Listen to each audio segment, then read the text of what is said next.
Today's lesson is called the Lenape, the people of the seasons.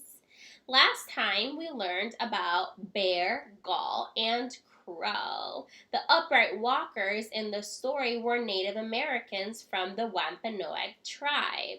Remember, the Wampanoag lived in New England. They fished, hunted, grew crops like corn, and dug for clams, and they ate the clams. They also ate fish, corn, and potatoes, as well as many other foods. The celebration that they were doing in the story was called an apanaug, which was another word for clam bake. The Wampanoag lived in dome-shaped huts called weetus. Today, you're going to hear about another Native American tribe called the Lenape. But before we begin, let's go over some vocabulary words. Our first word is burrows. Say burrows. Burrows are holes or tunnels used by animals as homes or hiding places. Cozy. Say cozy. Cozy means warm and comfortable.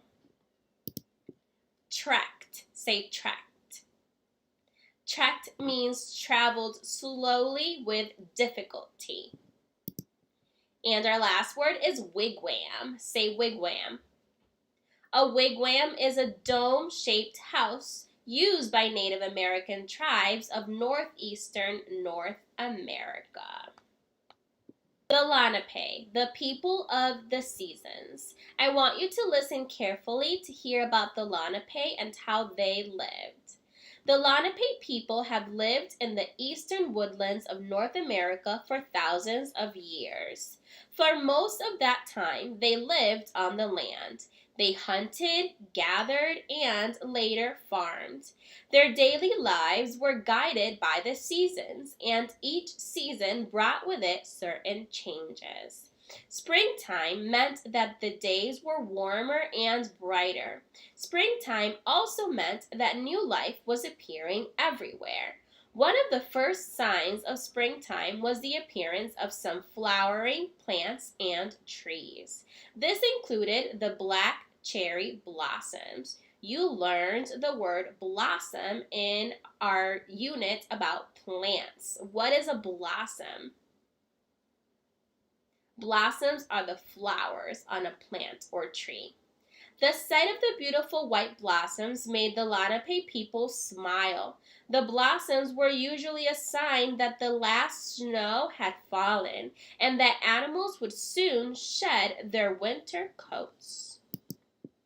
As the spring sunshine warmed the earth, the Lenape people set to work. They planted their spring crops. The Lenape men and boys prepared the fields for planting. When the fields were ready, the women and girls planted corn, squash, and beans.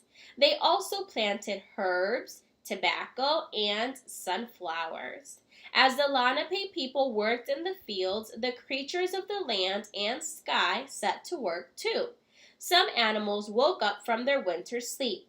Others dug burrows, and birds built nests in preparation for their young. A burrow is a hole or tunnel used by animals as a home or a hiding place. The Lenape and the animals and birds worked side by side.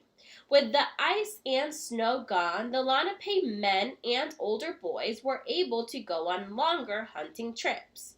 Usually they hunted on foot. Sometimes they traveled far from their villages in their dugout canoes. Their canoes glided smoothly and silently along the rivers of the mid-Atlantic.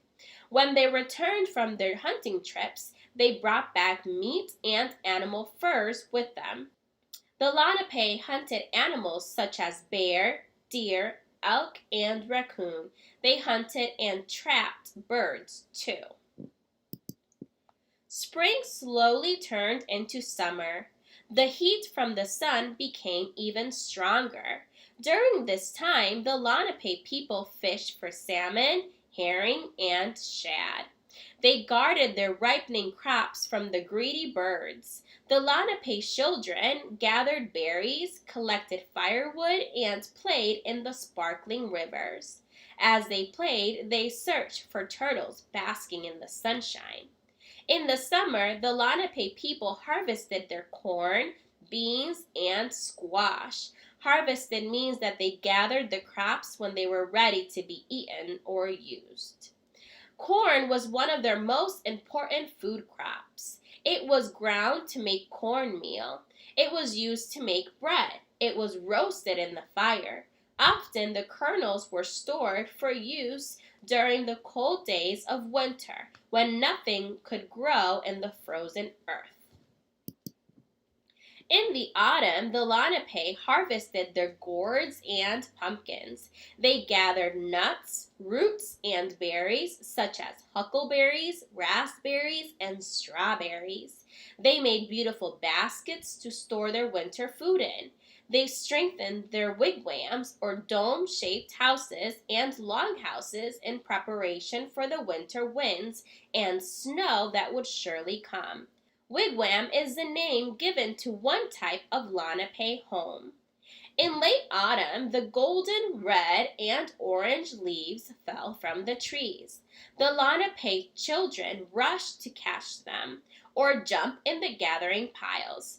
Gradually, the leaves blew away, carried by the chilly winds. The days darkened and winter arrived. During the winter time, the Lenape people spent more time in their warm homes called wigwams. Their wigwams, made from saplings, bark, and fur, were warm and cozy. Inside the wigwams, the elders told stories of long ago. They told stories about the history of their people. They told stories about the creation of the earth and the Great Spirit. Women and girls stayed busy making clothes and moccasins from animal skins and turkey feathers. The women and girls made pottery jars for cooking and storage too. Men and boys made spears, bows, and arrows. When snow fell from the dark wintry sky, the Lenape children, just like children everywhere, rushed outside to play in it. Even in winter, the men and older boys went off to hunt. They trekked or traveled slowly with difficulty through the deep snow on snowshoes. They followed animal tracks in the snow. If they returned with meat, the women and girls prepared a warm stew or soup. One season followed another, as it always has done. The Lenape lived their lives according to the seasons: spring, summer, autumn, and winter. They listened to the earth's rhythm of life. The world in which they lived provided them with everything they needed. They were guided by the earth's turning and the changing seasons. Such was the way of the Lenape. So that is the end of our story for today. We learned a lot about the Lenape and how they lived throughout the seasons. Go ahead and answer the questions.